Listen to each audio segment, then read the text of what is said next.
ठीक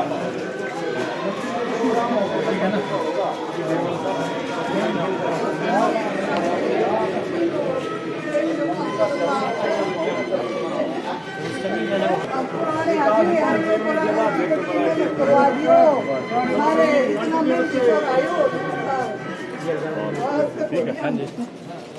एक एक लाइन सारे पढ़ते हैं जिनमें कोई भी सुबह आते हैं तो राजेश के आई नहीं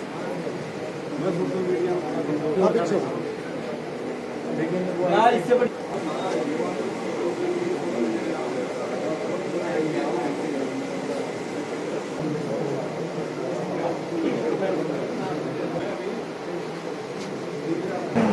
एक लाइन में कहूँ तो बहुत देर हो जाती है, क्योंकि जनता जो है वो इतनी समझ रखती है, उनका विवेक इतना तीखा है कि ये जो इलेक्शन से 2 महीने पहले की जो घोषणाएं होती हैं इनका कोई मतलब नहीं होता। खासतौर पे एक ऐसी सरकार जो 10 साल से प्रदेश में सत्तासीन रही हो, तो ये सारी चीज़ें यदि 2 साल पहले की होती तो लोगों के अंदर घर भी करती।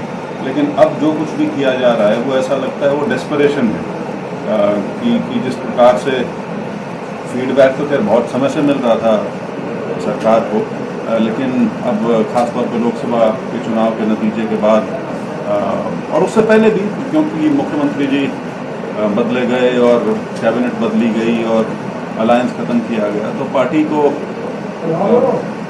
बीजेपी को आभास तो पहले से था, लेकिन बात इतनी ज़्यादा बिगड़ चुकी होगी उसका आभास शायद उन्हें अब हुआ है लोकसभा नतीजे के बाद। और इसीलिए वो सारी चीज़ें जिनको वो अपनी उपलब्धियां मानते थे, उन्हीं को अब वो पलटने का एक प्रयास कर रहे हैं। लेकिन जैसे मैंने शुरू में कहा कि देर बहुत हो चुकी, इनसे कोई फ़र्क नहीं पड़ेगा। लोगों का जो मन है, लोगों का जो मत है वो बन चुका है। कई पार्टियां मैदान में हैं, मुख्य रूप से क्या मानते हैं? मुकाबला तो देखिए बड़ा सीधा हरियाणा में कम से कम जो 2024 अक्टूबर का चुनाव है, सीधी फाइट कांग्रेस और बीजेपी के है। तीसरी कोई पार्टी या गठबंधन की फिलहाल इस चुनाव में कोई जगह नहीं। किसी भी पॉलिटिकल पार्टी की जो हेल्थ कैसी है उसका इंडिकेटर है। चुनाव से पहले यदि किसी पार्टी के लिए लंबी लाइन लगती है टिकटार्थियों की, तो इस बात का संकेत है कि उस पार्टी के आसार जो हैं वो स्पष्ट तौर पे लोगों की नज़रों में और नेताओं की नज़रों में बहुत बेहतर है चुनाव की दृष्टि से।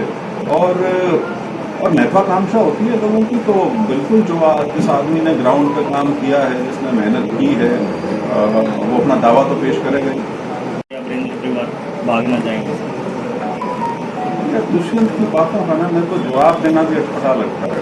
अब ये सवाल ही कितना अटपटा है कि हम ना भाग जाएं, हमारा तो घर है, हम कहाँ भागेंगे। भाग के किसी दिल में थोड़ी घुसेंगे। बाहर से तो वो आए हुए हैं, शक तो उन पे था कि वो पलट के आएंगे या नहीं आएंगे।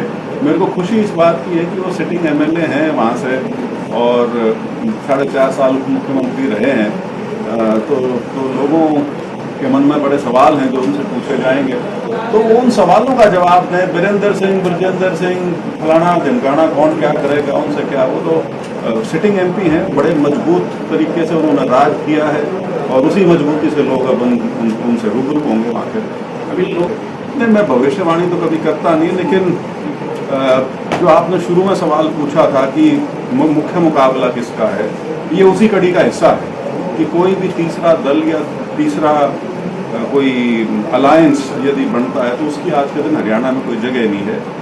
बाकी आपने जो जिक्र किया, पिछले असेंबली के चुनाव में शायद 92,000 या 93,000 वोट मिली थी उचाना से, वो एमएलए बन के जब गए थे 47,500 वोट से। अब 92,000-93,000 वाली पार्टी यदि 4200 पे आ जाए और पूरी लोकसभा में 22,000 वोट आए, तो इसीलिए मैं कह रहा हूँ उनके बारे में चर्चा करके उनको तरजीह देना है, जो कि आज के दिन उनको देना पड़ता नहीं, क्योंकि उनका राजनीतिक वजन जो है खत्म हो गया। ये मेरा काफ़ी समय से मानना है कि गुटबाजी जो है वो ठीक है, आप संज्ञा उसको दे सकते हैं, लेकिन कोई भी पार्टी जो बहुत पुरानी पार्टी हो, जो राज की पार्टी रही हो, तो उसके अंदर बहुत वरिष्ठ नेता हैं जो पार्टी के होते हैं, उनके साथ लोग जुड़े होते हैं, उनके साथ भी नेता जुड़े होते हैं, तो उनका इंटरेस्ट वॉच करना, उनको आगे बढ़ाने में भी नेता की एक जिम्मेवारी होती है। तो उस नाते यदि आप उसको गुट की संज्ञा दें तो ठीक है, लेकिन ये मुख्यतः तो यही है कि हर व्यक्ति जो है उसके साथ जो लोग दुख सुख में रहे हैं, संघर्ष में रहे हैं, अच्छे टाइम में रहे हैं, बुरे टाइम में रहे हैं, तो जब समय आए तो वो भी उनकी मदद कर सके। तो यहीं तक है। बाकी जब इलेक्शन जब आता है, जब टिकटें वगैरह अनाउंस हो जाती हैं तो पार्टी पूरा अपने दम कम से एक होकर चुनाव लड़ती है। उम्मीदवार तैयारी कर रहे थे काउंटिंग कैंडिडेट को, तो वो अब नाराज दिखाई देते हैं। क्या उनको मनाने की कोशिश की जाएगी टिकट मिलने के बाद? मनाने की कोई बात ही नहीं है। जैसे मैंने कहा कि महत्वाकांक्षा होती है आदमी की, उसमें कुछ लोग यदि प्रयासरत हैं, ठीक है, वो प्रयासरत रहेंगे, अपने टिकट की कोशिश करेंगे। बाकी जब टिकट हो जाएगी तो सारे एक होकर चुनाव लड़ेंगे।